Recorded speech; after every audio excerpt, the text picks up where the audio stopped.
हनुमान जी की कृपा हमारे ऊपर किस तरीके से पड़ती है। बेटी थी 20-22 साल की और उस पे ये भूत थे और एक नहीं था 16 आत्माएं थी। किसी को आत्मा अगर पकड़ ले तो बहुत से लोग कहते हैं कि मैंने एक दिन झाड़ा लगाया हो जाए। ऐसा ठीक नहीं हो सकता कि जैसे खाने से असर हो गया, चौक पे जाने से असर हो गया।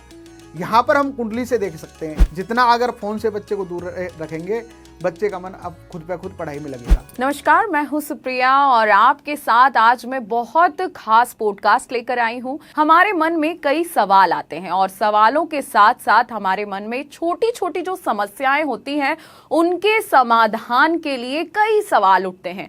छोटी छोटी परेशानियां जो हम लोग अपनी रोजमर्रा की जिंदगी में महसूस करते हैं और देखते हैं, और इन सभी समस्याओं का हल हमें कैसे मिले। तो ऐसे ही हम नए नए पॉडकास्ट लाते रहते हैं ताकि आपकी छोटी समस्याओं का हल हम दे सके। इसी कड़ी में आज हमारे साथ मौजूद हैं बालाजी साधक गुरुजी बजरंगी बाबा। बजरंगी बाबा जी, आपका बहुत बहुत स्वागत है जी। जय श्री बालाजी। गुरुजी, सबसे पहले मेरा सवाल यही रहेगा, आप बालाजी साधक हैं और हनुमान जी हमारे सभी कष्टों को हरते हैं। आपसे मैं ये पूछना चाहूंगी कि हनुमान जी की कृपा हमारे ऊपर किस तरीके से पड़ती है और हमें हनुमान जी की कैसे साधना करनी चाहिए। वैसे तो मैं आज आपके माध्यम से सभी भक्तों, सभी दर्शकों को बताना चाहूँगा कि हनुमान जी की पूजा आज के समय में देखा जाए तो बहुत भक्त कर रहे हैं और करनी भी चाहिए।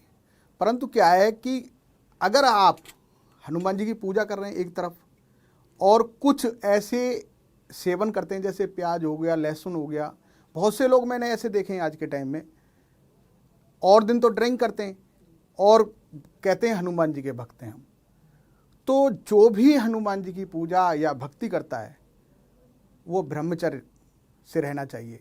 और हनुमान जी के साथ में ऐसा भी है कि कई बार देखा गया है कि कई व्यक्ति देखा होगा आपने, खाने पीना, प्याज लहसुन ये सब चीज़ें वर्जित हैं। जब भी आप अगर हनुमान जी की पूजा पाठ करते हैं, पहला तो उन लोगों को नियम बांध लेना चाहिए अपना कि हमें जीवन में अगर शनिवार का व्रत रखते हैं, मंगलवार का व्रत रखते हैं या कोई भी फास्ट रखते हैं, तो हमें सेवन करने से पहले ये सोचना चाहिए कि कभी भी हमें प्याज लहसुन और क्या जो चीज़ें हमारे धर्म में नहीं है उनसे बचना चाहिए, पहला कार्य। दूसरा कार्य, जो पूजा पाठ कर रहे हैं, कई बार देखा होगा आपने हनुमान चालीसा बड़ी जल्दी जल्दी लोग पढ़ते हैं। एक कोई भी अगर मंत्र है, अगर वो सामने वाले को, अगर मैं आपको जल्दी से कुछ बोल देता हूँ तो उसका कोई अर्थ नहीं होता, अनर्थ हो जाता है। हनुमान चालीसा का पाठ जब हम कर रहे हैं तो बड़े साधारण तरीके से और बड़े शांत मन से, जैसे कि हनुमान जी आपके सामने साक्षात खड़े हुए हैं, अगर आप उस विधि से पाठ करेंगे, पूजा करेंगे। वैसे तो विधान है, छोटा सा दीपक जलाएं, एक जल का लोटा रखें, उसमें तुलसी का दल डाल दें और ध्यान मगन होकर हनुमान जी के चरणों में ध्यान लगाकर हनुमान जी का पाठ करें, पूजा करें। देखो कैसे सफल नहीं होती जी। कहा जाता है कि बजरंगबली छोटी छोटी पूजा से भी खुश हो जाते हैं, बस हमें थोड़ा सात्विक रहने की जरूरत है उसमें जी। तो महाराज जी, कहा जाता है कि बहुत सारे लोगों को हमने देखा है कि मांस मदिरा का सेवन पूरे हफ्ते करते हैं, लेकिन मंगलवार को वो बजरंगबली की पूजा भी करते हैं, व्रत भी करते हैं, मंदिर भी जाते हैं। तो ऐसे में क्या उनकी पूजा का सही प्रभाव उन पर पड़ पाएगा? मेरा कहने का मतलब है कि अगर आप भक्ति करना चाहते हो हनुमान जी की, तो इन चीज़ों से तो आपको बिल्कुल दूर रहना है। दूसरा, एक कहावत है कि आयरन की चोरी करें और करें सुई का दान। एक कहावत है बहुत सुंदर सी, कि बहुत से लोग हैं कहते हैं कि हम उल्टा सीधा काम करके दशांश दान कर देते हैं। वो उसी प्रकार है कि अगर हम वैसे तो पूरे दिन, मतलब हम कहते हैं हम फास्ट रखते हैं और रात को अगर हमने नशा पत्ता कर लिया तो हमारा व्रत कहाँ से रहा। उसी प्रकार अगर आप हफ्ते में, आप ऐसी पूरे हफ्ते तो प्रक्रिया गलत है, और मंगलवार और शनिवार आप कहते हो मैं ड्रिंक नहीं करता या मैं बीड़ी नहीं पीता, तो ऐसा हनुमान जी कैसे प्रसन्न हो सकते हैं? वो तो सिर्फ आपके स्वभाव के साथ साथ में और आपकी भक्ति के साथ साथ में, जब भी भक्ति बन सकती है जब आप इन चीज़ों से पहले दूर रहें। क्योंकि हनुमान जी सिर्फ राम नाम लेने से ही प्रसन्न हो जाते हैं। अगर आपने 3 बार राम का नाम लिया, हनुमान जी उसी से प्रसन्न हो जाएंगे। परंतु यहाँ पर आपने कोई गलत, जैसे बीड़ी हो गई, तम्बाकू हो गया, लहसुन हो गया, प्याज हो गया या नॉनवेज हो गया, इन चीज़ों से बचना है अगर हनुमान जी को प्रसन्न करना है तो। महाराज जी, हम हनुमान चालीसा में भी पढ़ते हैं, भूत पिशाच निकट नहीं आवे, महावीर जब नाम सुनावे। और आजकल हम बहुत सारे वीडियोस देख रहे हैं, बहुत सारे लोगों को देख रहे हैं और सुनते भी हैं कि हम पे कोई भूत लग गया है या बुरी आत्मा का कुछ साया है या हमें कुछ छल लग गया है। तो ऐसा भी कुछ होता है क्या? किसी को भूत या कोई आत्मा पकड़ सकती है? आपके सभी दर्शकों को बताना चाहूँगा कि जहाँ देव हैं वहाँ भूत प्रेत भी हैं। जैसे देव हैं तो दानव भी हैं। जैसे आपने कहा कि हनुमान जी की चौपाई, लोग अक्सर सोचते हैं कि एक चौपाई पढ़ी मैंने, एक बार हनुमान चालीसा का पाठ किया और मेरे सारे जीवन के कष्ट दूर हो जाएं। तो ऐसा नहीं होता। अगर आपने इस चौपाई का जैसे बोला है आपने कि भूत पिशाच निकट नहीं आवे, महावीर जब नाम सुनावे, मैं बताना चाहता हूं जितने भी भक्त हैं, दर्शक हैं, जो आपके माध्यम से जानना चाहते हैं, अगर वो व्यक्ति कम से कम 108 बार इस चौपाई का निरंतर पाठ करें 41 दिन तक, जिनके घर के अंदर भूत बाधा है, थोड़ा जल लें और जल के साथ में एक तुलसी डालें और एक बूंदी का लड्डू, उसमें 2 लौंग लगाएं और हनुमान जी की तस्वीर लाल कपड़े पर बिछाकर इस चौपाई का निरंतर 41 दिन पाठ करके देखें ना। अगर जिसके घर के अंदर ये बाधा है और निरंतर पाठ करे, हनुमान जी को भोग लगाए और जो लड्डू है उसको बच्चों में बांट दे, देखो तुरंत उन बच्चों को, जिसके घर में बाधा है, तुरंत उसको लाभ होगा जी। तो महाराज जी, कई बार हम लोग समझ नहीं पाते हैं कि हम किसी से छला गए हैं या नज़र लगी है या किसी आत्मा या भूत ने हमें घेरा है, तो ऐसे कैसे पता चलेगा? पहला देखो, मैं बताना चाहूँगा, बहुत से वक्त हमारे पास भी आते हैं, दर्शक भी आते हैं कि भाई हमारे घर में ऐसा है।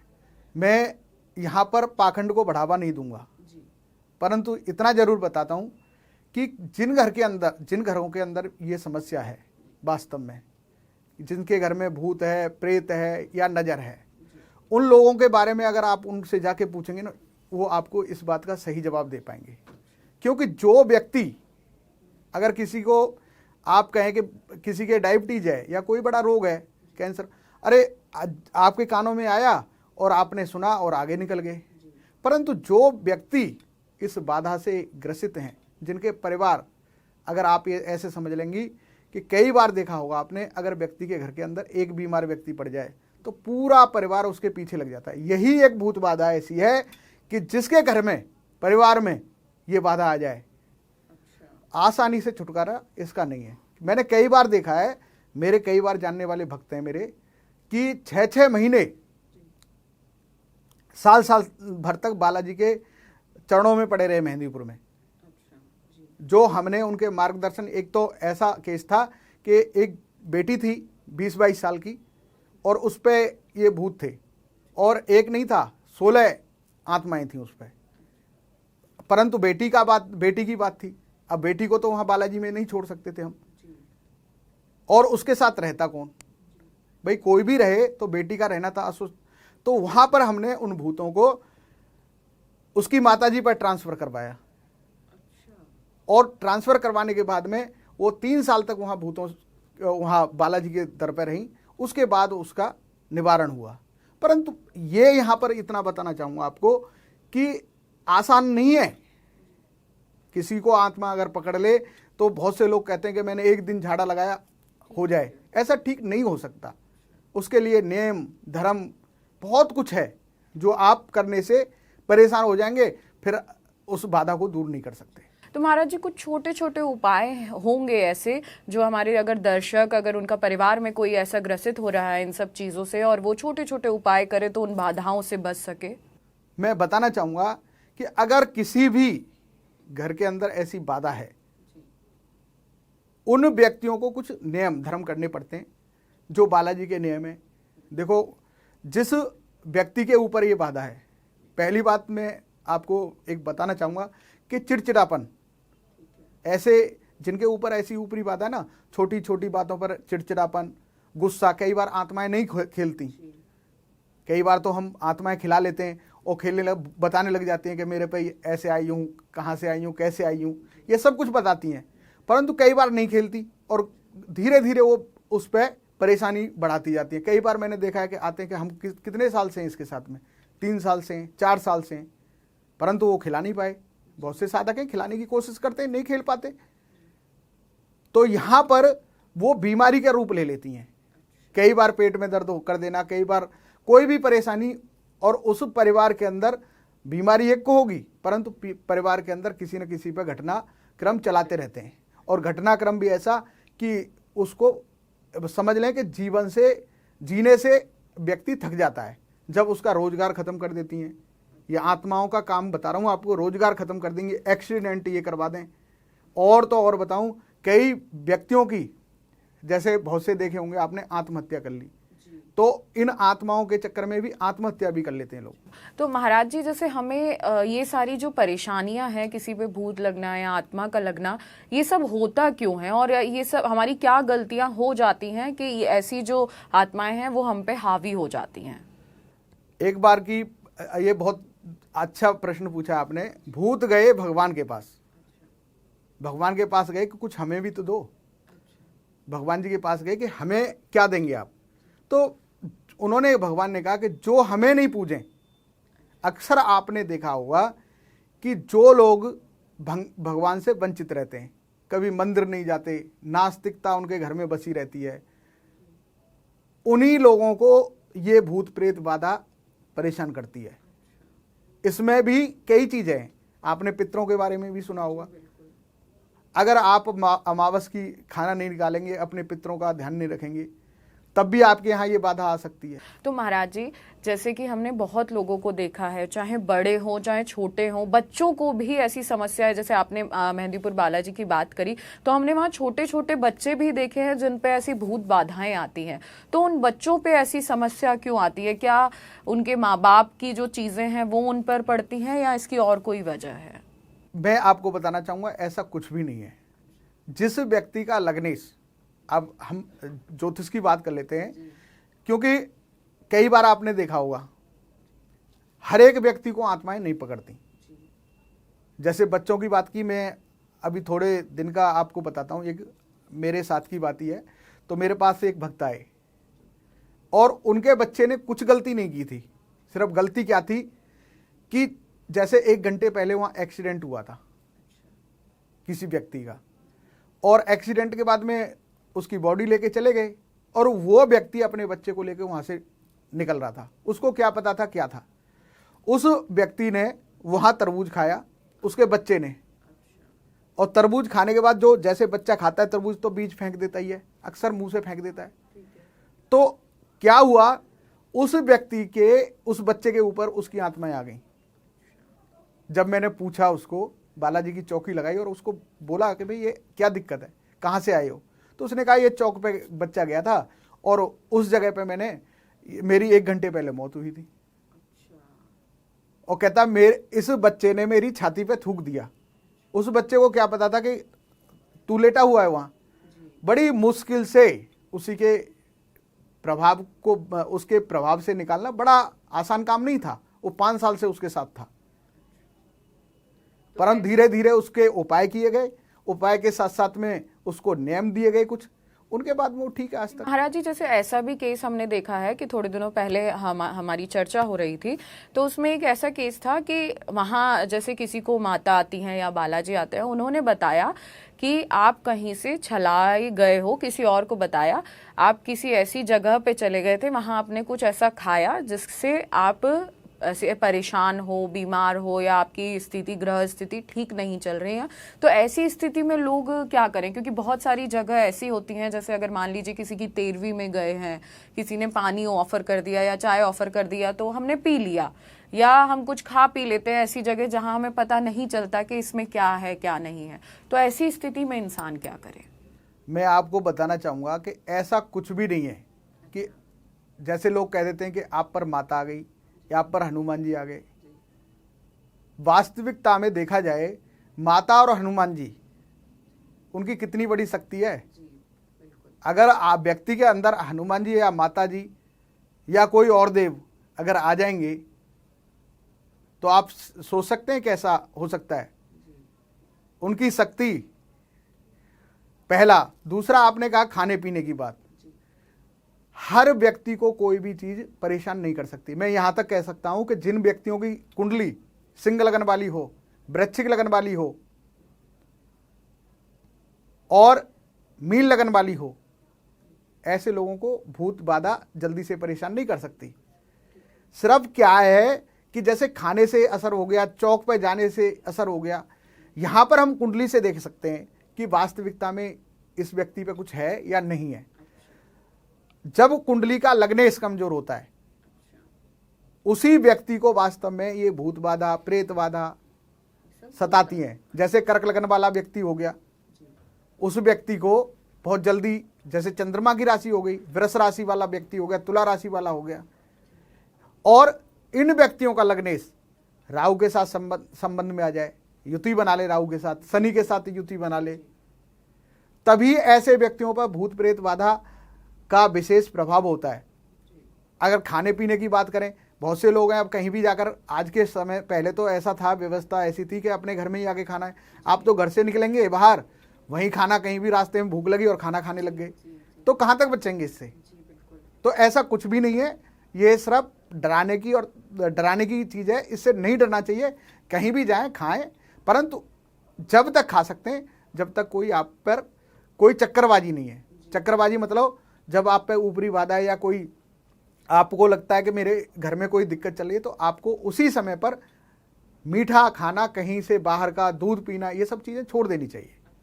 ठीक है। तो महाराज जी, ये तो हो गई भूत प्रेत की बात और आपने बहुत ही अच्छे तरीके से बताया। आगे चल के हम छोटे छोटे उपाय भी आपसे जानेंगे, लेकिन अब आ जाते हैं छोटी छोटी समस्याओं पे जो हमारे दर्शकों के बहुत प्रश्न आते हैं। बहुत छोटी छोटी चीजें हैं जो लोग जानना चाहते हैं।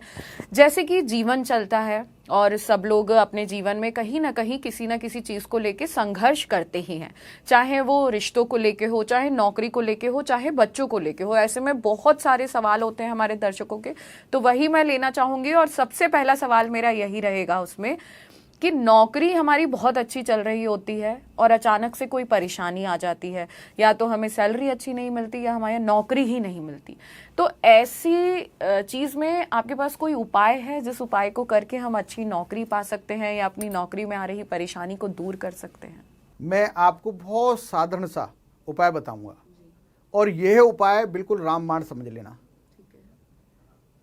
शनिवार के दिन या मंगलवार के दिन आपने 2 पुष्प लेने हैं। एक तो लाल पुष्प लेना है और एक पीला पुष्प लेना है, और दोनों को कलावा में बांध लेना है और थोड़ा सा इत्र लगाना है, और इत्र लगाने के बाद में हनुमान जी के चरणों में चढ़ा देना है, और वहां पर आपने 3 बार हनुमान चालीसा का पाठ करना है। आपने हनुमान चालीसा का पाठ, अगर आपकी नौकरी, जैसे नौकरी का प्रयास कर रहे हैं या सरकारी के या प्राइवेट के लिए, आपकी स्थिर नौकरी रहेगी, परंतु आप करें। ऐसा नहीं है, लोग उपाय पूछते जरूर हैं, करते नहीं हैं। ये नहीं है एक दिन कर लिया, ये कम से कम 7 शनिवार तक या 7 मंगलवार तक करना चाहिए। जी, तो बहुत छोटा सा उपाय है। अगर किसी को नौकरी की तलाश है या अपनी नौकरी में अच्छी चीजें ढूंढ रहे हैं, तो बहुत छोटा सा उपाय है, 7 शनिवार ये उपाय करना है। तो आप ये उपाय जरूर करिएगा। महाराज जी, अब आते हैं रिश्तों पे।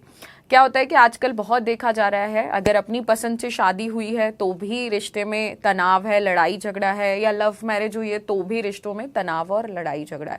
न चाहते हुए भी ऐसी स्थिति कई लोगों में, कई परिवारों में बनती है। तो ऐसी स्थिति में क्या उपाय किया जाए? जैसे देखा होगा आपने, पति पत्नी में आजकल बहुत ज़्यादा झगड़ा चल रहा है, और वास्तविकता में ये कोई बड़ी बात नहीं है, घर परिवार होता है, परंतु कई बार ऐसी चीज़ें बिगड़ जाती हैं। देखा होगा आपने, तलाक तक, कोर्ट कचहरी तक चीज़ें चली जाती हैं। मैं कहता हूं कि घर में लड़ाई झगड़ा हो रहा है, उसको सुलझा लें, बहुत अच्छी बात है, परंतु ये तलाक की नौबत या कोई वैसी स्थिति, यहाँ ग्रह स्थिति की बात भी कर लेते हैं कि जब भी शनि सप्तम में होगा, देखा होगा आपने, शादी लेट होगी और ग्रह कलेश उसके घर में बना ही रहेगा। कई बार मंगल को लोग बहुत दोष देते हैं कि भाई ये मंगलिक है, मांगलिक है, इसकी वजह से इसके जीवन में ऐसा हो रहा है। परंतु मैं यहाँ बताना चाहूँगा, अगर सप्तम में शनि बैठा हो किसी व्यक्ति के, पंचम भाव में शनि बैठा हो, काफ़ी लोगों के घर बहुत लेट बसते हैं और बस भी जाते हैं तो काफ़ी दिन, थोड़े दिन चलते हैं और फिर वो दिक्कतें आ जाती हैं, टूटने की कगार पे आ जाती हैं। ऐसे ही जिनका सप्तम भाव में शनि होगा, पंचम भाव में शनि होगा, लगन में शनि होगा, ऐसे लोगों के अक्सर पत्नी के साथ में कोर्ट केस चल रहे होते हैं। इनके लिए एक उपाय जरूर बताना चाहूँगा। ऐसे व्यक्तियों को उड़द और काला उड़द लेना चाहिए एक मात्रा में और उसको अपने हाथ से पिसवाएं।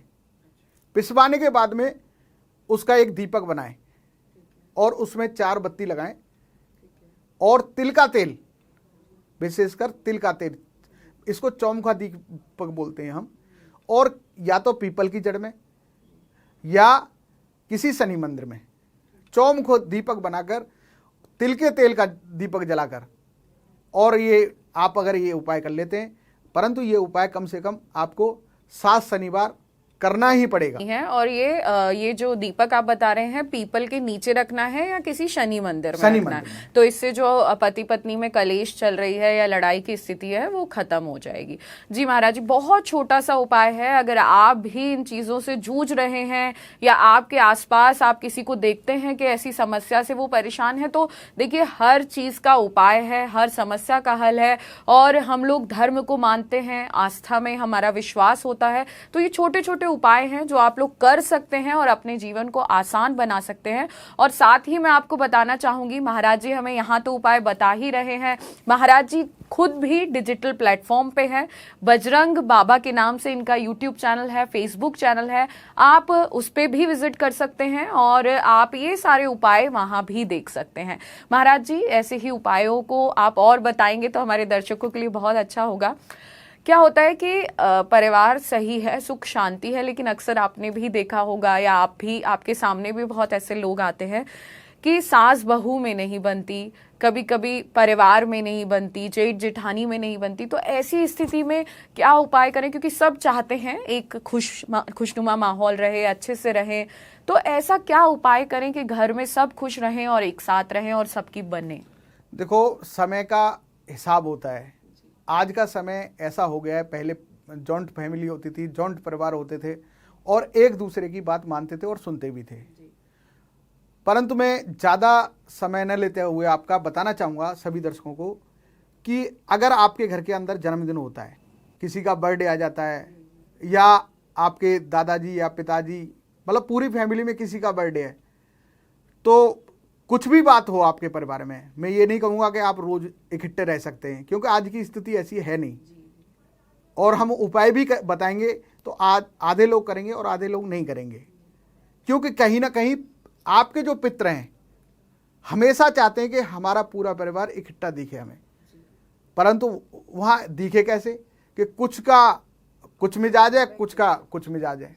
तो यहाँ पर मैं एक बात जरूर कहना चाहूँगा कि जैसे अगर मावस पे अगर आप खाना निकालते हैं तो पूरा परिवार इकट्ठा होकर उस मतलब खाने को निकाले। जैसे ब्राह्मणों को भोजन करवाते हैं अमावस के दिन, पितरों के दिन में, जैसे पितृपक्ष अमावस के बीच में पूरी फैमिली इकट्ठे होकर उनका भोजन निकाले। या कोई बर्थडे मना रहे हैं, जैसे बर्थडे में अगर थाली, आपने देखा होगा पितरों की थाली निकालते हैं, ठीक है, कोई भी शुभ कार्य होता है तो वहां पर जैसे 4 भाई हैं, चारों भाइयों का अगर हाथ उस थाली पे लगता है तो पितृ बड़े खुश होते हैं और खुश होने के साथ साथ पूरे परिवार को आशीर्वाद देते हैं कि साथ ही आप ऐसे ही इकट्ठे रहें। जी बिल्कुल, कहा जाता है कि पितृ खुश होते हैं तो हमें भी खुश रखते हैं और आशीर्वाद भी अपना बनाए रखते हैं। तो बहुत ही आसान सी चीजें हैं, सबके घर में सबकी अपनी अपनी जिंदगी है, हर कोई इंसान अलग रहता है, लेकिन कुछ मौके ऐसे होते हैं जो आप साथ बिता सकते हैं, साथ रह सकते हैं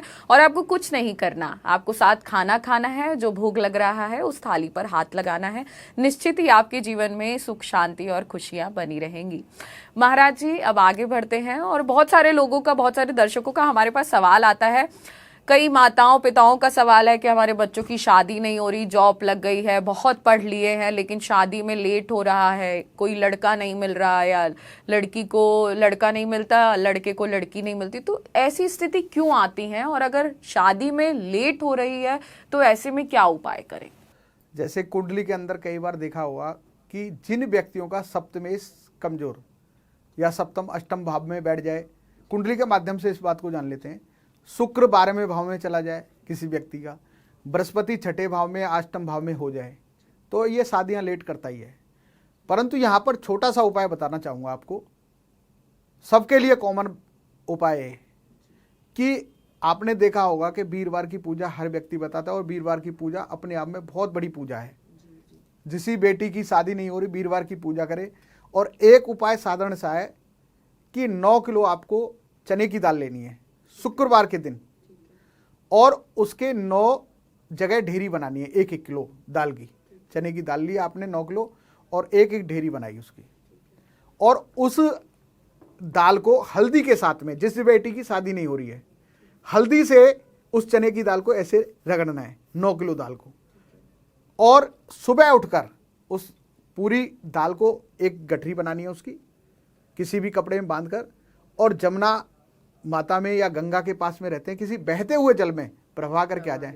गारंटी के साथ कह सकता हूं आपको 3 महीने के अंदर रिश्ता हो जाएगा। अच्छा, तो निश्चित ही आप ये उपाय करिए ताकि नए साल में आपकी बेटी की, बेटे की या आपकी खुद की आप करवाना चाहते हैं, और ये उपाय कोई भी कर सकता है। जी, कोई भी बेटी कर सकती है इस उपाय को, और बेटा भी कर सकता है। और माता पिता करना चाहे नहीं, माता पिता करना चाहे बेटे के नाम से, बेटी के नाम से, तो कर सकते तो हैं। भी कर सकते हैं। तो चलिए, नया साल है, ये उपाय करिएगा, निश्चित ही नए साल में हो सकता है आपके घर में भी शहनाइयां बज जाएं।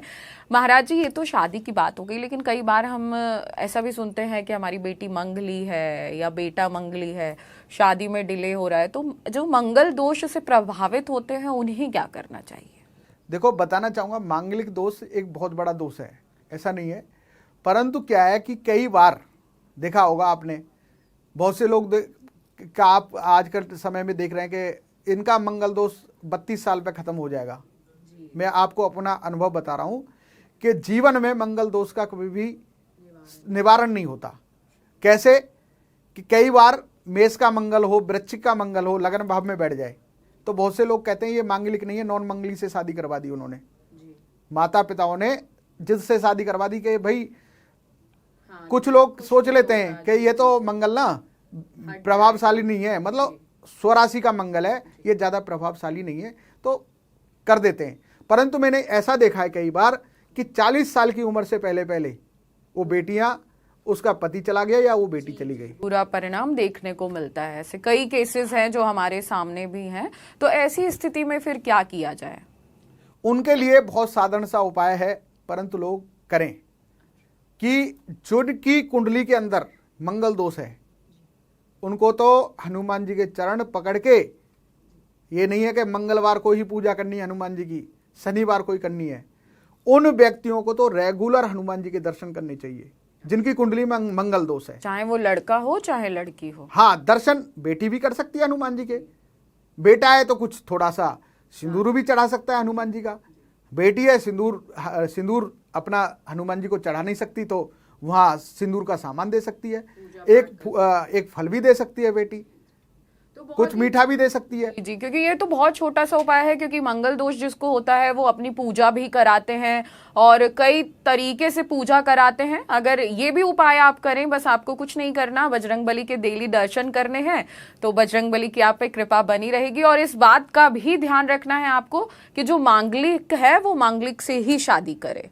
जी जी, तो इस बात का बेहद खास ध्यान रखा जाए। आपको बताना चाहूंगा कि मांगलिक की शादी भी होनी चाहिए, साथ में अगर वो दर्शन हनुमान जी का करता है। कई बार मेरे पास में मेरे कई भक्त हैं कि मंगल दोष था उनकी कुंडली में, मंगल से एक चीज खराब नहीं होती कि उसकी मृत्यु भी हो जाएगी, परंतु कई बार आपने देखा ऐसा मंगल का प्रभाव हो जाता है कि व्यक्ति किसी गलत चक्कर में फंस जाए, तो उसकी पत्नी की दशा क्या होती है आप जानते हैं ना। तो मंगल का प्रभाव ये भी है, जिन व्यक्तियों का मंगल वो जिद में कुछ भी उल्टा सीधा डिसीजन लेते हैं, कई बार उसकी पत्नी परेशान रहती है, तो मंगल का प्रभाव कई जगह पे देखा जाता है। ऐसा नहीं है कि जो व्यक्ति मंगल है उसकी मौत हो जाती है, मौत तो पीछे की बात है, जीते जी मरना पड़ता है। कई तरीके से आप पीड़ित हो सकते हैं, कई समस्या। कई बार देखा होगा आपने कि किसी व्यक्ति का जो मांगलिक है किसी और पत्नी के साथ में संबंध बना लेता है कई बार, तो उसकी जो पहली पत्नी है उसकी क्या स्थिति होगी। तो यहाँ पर मंगल का प्रभाव कई बार सिर्फ उपाय बहुत छोटा सा है, हनुमान जी की सेवा में लग जाए व्यक्ति। बिल्कुल, बहुत छोटा सा उपाय है, आसान उपाय है। मंदिर आप जाते ही होंगे, बस आपको रोजाना बजरंगबली के दर्शन करने हैं। महाराज जी, कई बार ये भी समस्याएं आती हैं, लोगों के सवाल आते हैं कि बच्चे को अक्सर नजर लग जाती है, बच्चा चिड़चिड़ कर रहा है, खा नहीं रहा, नजर लग रही है, अभी बच्चा पैदा ही हुआ है लेकिन बहुत रोता है, सोता नहीं है। तो ऐसी स्थिति में अगर बच्चे को नजर लग गई है तो क्या घर वाले उपाय करें ताकि वो उसे नजर से बचाया जा सके? बहुत छोटा सा साधारण सा उपाय है कि अपने घर के अंदर एक छोटा सा काला धागा लें, बच्चे की जितनी लंबाई है उसका 3 गुना कर लें और उसका धागा बनाकर अपने आप उसके बच्चे के गले में डाल दें। पहला उपाय। दूसरा उपाय बताना चाहूँगा, बहुत कई बार मैंने ये उपाय किया भी है और देखा भी है कि उन बच्चों पर बहुत जल्दी प्रभाव होता है। जैसे आपको एक मिट्टी का बर्तन लेना है, कोई भी मिट्टी के बर्तन को लेकर उसमें दूध डालना है और बच्चे के ऊपर 3 बार घुमाना है और 3 बार घुमाने के बाद किसी काले कुत्ते को या किसी भी कुत्ते को पिला दें, तुरंत बच्चे को लाभ होगा। अच्छा, ये तो बहुत आसान उपाय है, कोई भी कर सकता है जी। तो जी, ये तो हो गई नज़र उतारने की बात। और कई बार ऐसा होता है कि बच्चे बड़े हो रहे हैं, पढ़ाई के लिए माँ बाप बहुत पैसा लगा देते हैं, अच्छे अच्छे स्कूल्स कॉलेजेस में भेजते हैं, लेकिन बच्चे का पढ़ने में मन नहीं लगता। तो ऐसी स्थिति में माँ बाप क्या करें? देखो, कई बार देखा होगा आपने, आज का समय जो है शुक्र से बहुत ज़्यादा प्रभावित है। पूरा संसार शुक्र, जैसे टेलीविजन घर में हो गया, मोबाइल फोन हो गए, ठीक है ना, सीरीजें आजकल टीवी पे। तो बच्चे का पढ़ाई, जो फोन है हमारा, राहु और मंगल से इसको हम जोड़ लेते हैं। कहीं ना कहीं राहु से बच्चे बहुत ज़्यादा पीड़ित हैं। पहली बात तो बच्चों को फोन से बचा के रखना चाहिए। जितना अगर फोन से बच्चे को दूर रखेंगे, बच्चे का मन अब खुद पे खुद पढ़ाई में लगेगा। दूसरा बताना चाहूँगा, कई बार देखा होगा आपने कि जहाँ लक्ष्मी का वास और जहाँ सरस्वती का वास, कभी आप अपने घर के अंदर तिजोरी के पास में चप्पल जूते लेके जाते हैं? नहीं जाते ना। परंतु जहाँ पढ़ाई होती है, जैसे आपने बच्चे का रूम बना रखा है, सरस्वती का रूम है, अगर देखा जाए तो वहाँ पढ़ाई बच्चा कर रहा है, तो वहाँ पर भी कई बार बच्चे देखें चप्पल जूते लेकर किताबें पढ़ रहे होते हैं। तो हमें उन चीज़ों का और थोड़ा सा उस वातावरण को अच्छा सुहाना बनाना है। उस सुहाना बनाने के लिए क्या करना है? बुद्ध को ठीक करना है। बुद्ध के लिए क्या उपाय है? छोटा सा उपाय है। जिस बच्चे का लगता है आपको कि मन नहीं लगता पढ़ाई में, उस बच्चे के घर के दरवाजे के सामने जो रूम है उस बच्चे का, एक बंदरबार बना दिया करें बुधवार के दिन। अच्छा। बंदरबार का मतलब समझ लें 11 पत्ते आम के, और हर 11वें दिन जैसे पत्ते सूख जाएं उनको अपना कहीं भी प्रवाह कर दें, पेड़ों में डाल दें या बहते हुए जल में। ये छोटा सा उपाय है बुद्ध का। और बांधे रखें और 11वें दिन प्रवाह कर दें। दूसरा बताना चाहूँगा आपको, एक हरी इलायची, जो छोटी इलायची आती है, उसकी माला बना ले। 11, 21 की जो भी इच्छा हो, बुधवार के दिन गणेश जी के मंदिर में जाके गणेश जी को अर्पण करवा दें उस बच्चे के नाम से, वो खुद बच्चा चढ़ा के आ जाए। देखो पढ़ाई में मन लगता है कि नहीं। आसान से उपाय हैं, ये तो आप भी कर सकते हैं। अगर आपके बच्चे से भी आप थोड़ा सा परेशान हैं, क्योंकि बच्चे इस समय बहुत चीज़ों में व्यस्त हो गए हैं, सोशल मीडिया का ज़माना है, तो ये छोटे छोटे उपाय करें, क्योंकि ज्योतिष के माध्यम से हम अपनी बहुत सारी चीज़ें ठीक कर सकते हैं। इन उपायों के माध्यम से हम अपनी ज़िंदगी को आसान बना सकते हैं। अब महाराज जी, नए साल की ओर चलते हैं। सबसे पहला मेरा सवाल यही रहेगा कि नए साल में क्या उथल पुथल होने वाली है, क्या हम लोगों के लिए नई संभावनाएं आने वाली हैं, और क्या क्या चुनौतियां हमें देखने को मिलेंगी 2025 में? 2025 वैसे तो मैं बताना चाहूँगा कि लास्ट के वर्ष में, जैसे आपको मैं बताना, जून, जुलाई, अगस्त, इस समय में कुछ ऐसा हो सकता है कि जो हम अप्रिय घटना, कई बार रेल घटनाओं का सामना करना पड़ सकता है हमें। परंतु जनवरी, फरवरी, मार्च, ये 12 राशियों के लिए बिल्कुल फिट है, कोई दिक्कत नहीं है। 4 महीने तक आप बहुत तरक्की करेंगे अपने जीवन में। और कई वर्षों से, जैसे 4 राशियों की बात करें, मेष, वृष, मिथुन, कर्क, ये 4 राशि जो हैं, इस 4 महीने के अंदर जो 4 साल से इनके कार्य बिगड़े हुए थे, कार्य सुधर नहीं, कार्यों में काफ़ी बाधाएं आ रही थी और बाधाओं के साथ साथ वो कार्य नहीं बन पा रहे थे। नौकरी के लिए परेशान थे, व्यापार के लिए परेशान थे, या कोई जमीन का कार्य रुका हुआ था, ये 4 महीने में इनको पूरा होगा। पूरा होने के साथ साथ में इनको कई बार जो बाधाएं थी वो ऐसे पता ही नहीं चलेगा कुछ था। तो ये तो ये 4 सफलता की तरफ अग्रसर रहेंगे। और बाकी जो राशियां हैं वो सिंह, कन्या, तुला और वृश्चिक राशि, इनका इस समय पर सम रहेगा। इनको ज़्यादा लाभ नहीं दिख रहा और न ज़्यादा हानि। इनका जीवन जैसे चल रहा था वैसे ही चलेगा।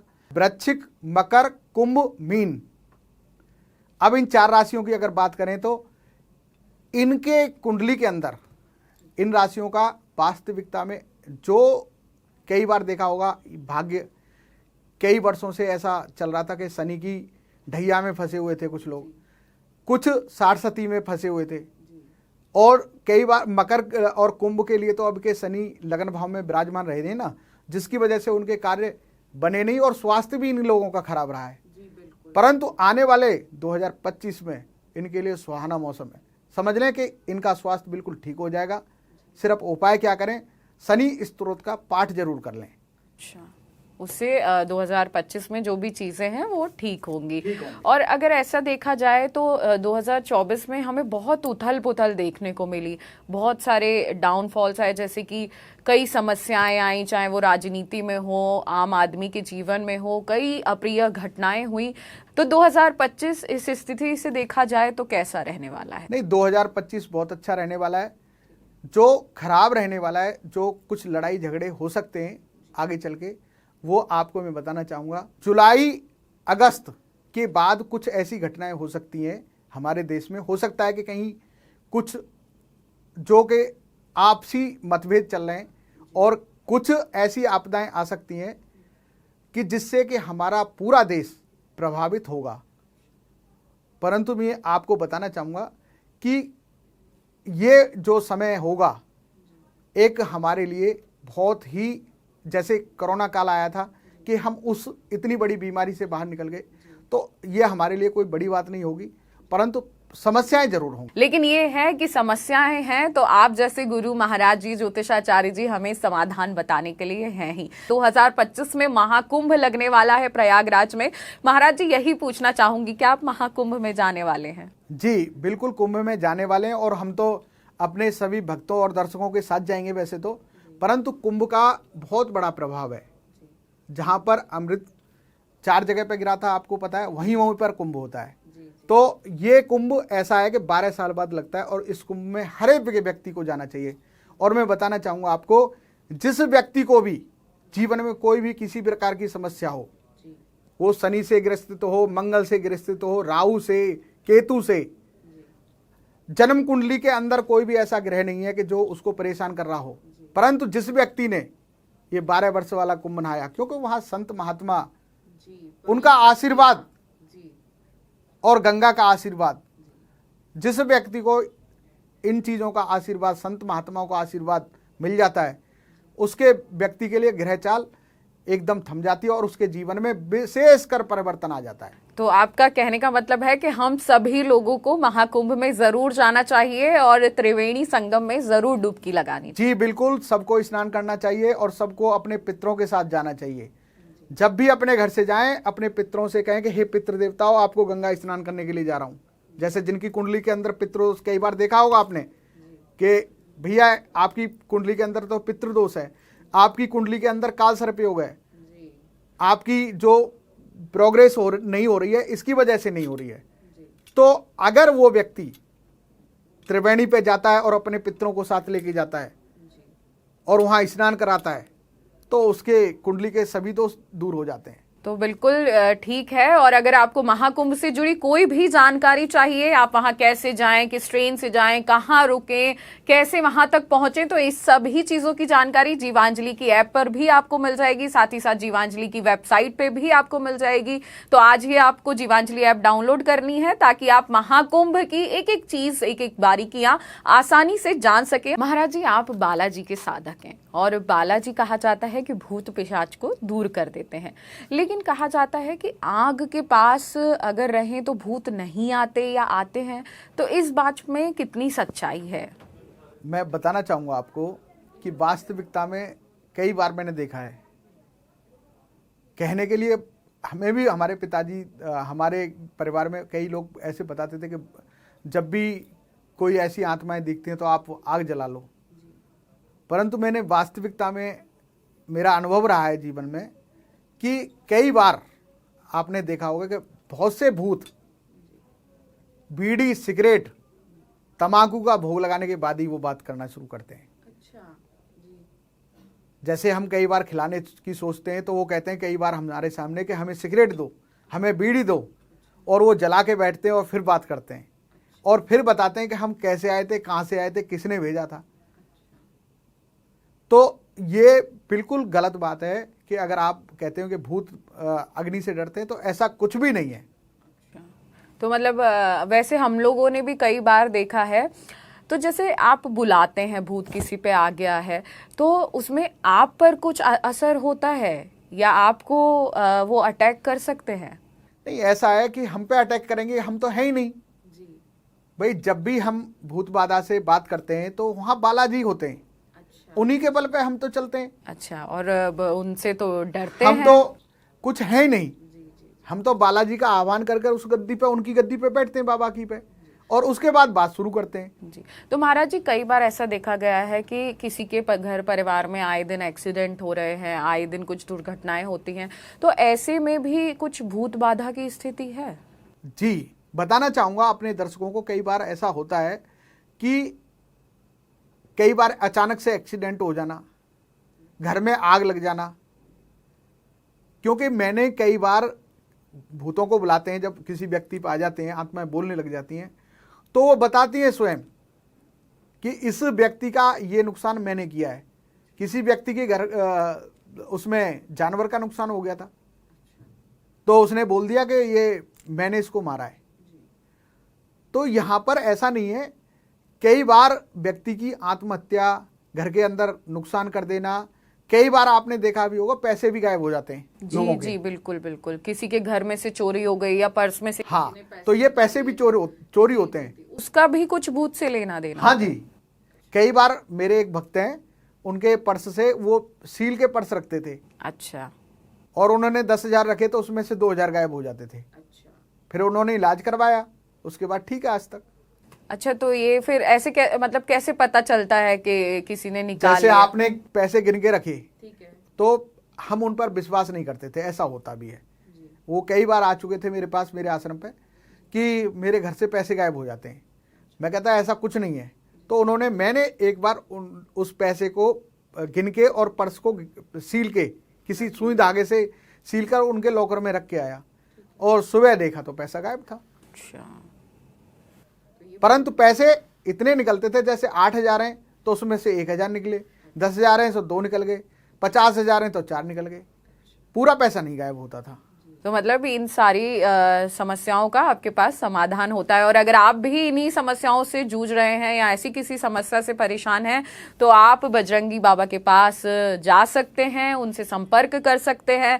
बजरंग बाबा के नाम से बाबा जी का यूट्यूब चैनल है, आप उसके माध्यम से बाबा जी से जुड़ भी सकते हैं। बाबा जी, इस पॉडकास्ट को हम अंत की ओर लेके जाएंगे और आपसे जो छोटे छोटे आप समाधान बताते हैं वो पूछेंगे, क्योंकि बहुत सारे लोगों के सवाल होते हैं व्यापार को लेके, नौकरी को लेके, अपने छोटे छोटे बिजनेस को लेके। तो आप हमें बताइए कि अगर किसी का व्यापार किसी ने शुरू करा है और वो अच्छे से नहीं चल पा रहा, तो ऐसी स्थिति में क्या उपाय किए जाएं? बताना चाहूँगा कि किसी ने नया व्यापार चालू किया और उसको लग रहा है कि भाई मैं सफल नहीं हो पा रहा, सिर्फ छोटा सा उपाय है, उस व्यक्ति को रेगुलर वीरवार के दिन अपने मस्तक पर तिलक लगाना एक पीला, और विष्णु भगवान के मंदिर में जाकर, लक्ष्मी जी की जरूरत होती है व्यापार में, आप समझते ही हैं, एक पुष्पों की माला लक्ष्मी जी के लिए और एक नारायण के लिए, और वीरवार के दिन अपने मस्तक पर पीला हल्दी का तिलक लगाए। छोटा सा उपाय है। दूसरा उपाय बताना चाहूँगा, अपने घर के अंदर जहाँ भी जब भी जैसे बहुत परेशानी में चल रहा है व्यक्ति, अपने घर के अंदर सत्यनारायण भगवान की कथा करना शुरू कर दे।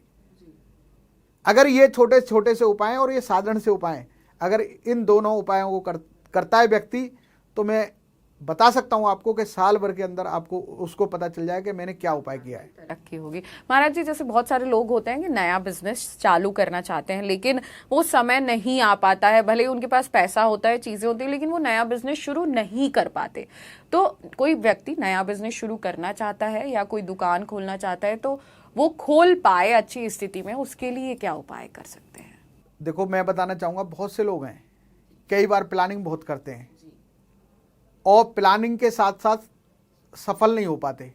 और हर व्यक्ति प्लानिंग करना चाहता है और हर व्यक्ति तरक्की करना चाहता है और हर व्यक्ति धनवान बनना चाहता है, परंतु बनते कितने हैं? तो यहाँ पर क्या है कि आप जैसे भी कोई प्लानिंग तो कर रहे हैं, आपको अपनी कुंडली का विश्लेषण जरूर करवा लेना चाहिए जब भी, क्योंकि आज का समय ऐसा हो चुका है कि आप कोई 2-4-5 लाख रुपए में काम शुरू नहीं कर सकते। जब भी शुरू होती है 20 लाख 50 लाख से कोई कार्य शुरू होता है, और कोई व्यापार करना चाहते हैं तो करोड़ों की बात चली जाती है।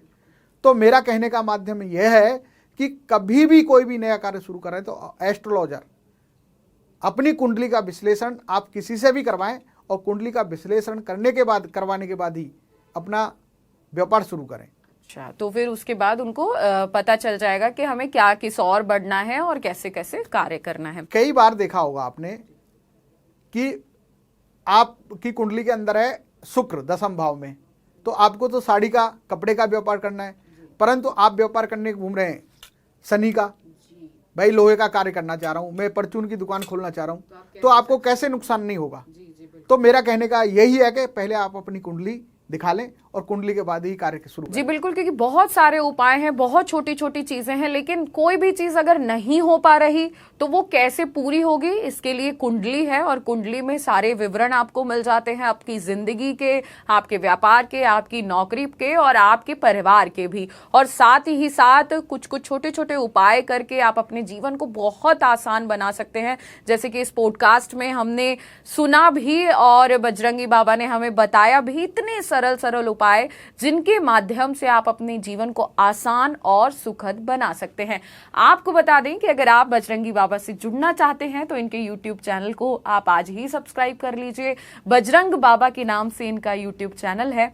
बाबा जी, आप यहाँ आए, आपने इतने छोटे छोटे समाधान बताए, निश्चित ही हमारे दर्शक इन सभी समाधानों को करेंगे, चाहे वो भूत पिशाच से जुड़े समाधान हो, चाहे नौकरी या आपकी जिंदगी से जुड़े समाधान हो। बहुत ही आसान उपाय हैं, आपको करने चाहिए।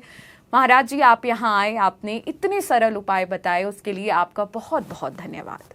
बालाजी महाराज सबका भला करें, सबका कल्याण करें। बालाजी महाराज आप सबके जीवन में सुख हो, आनंद हो। जय श्री बालाजी, जय श्री बालाजी, जय श्री बालाजी।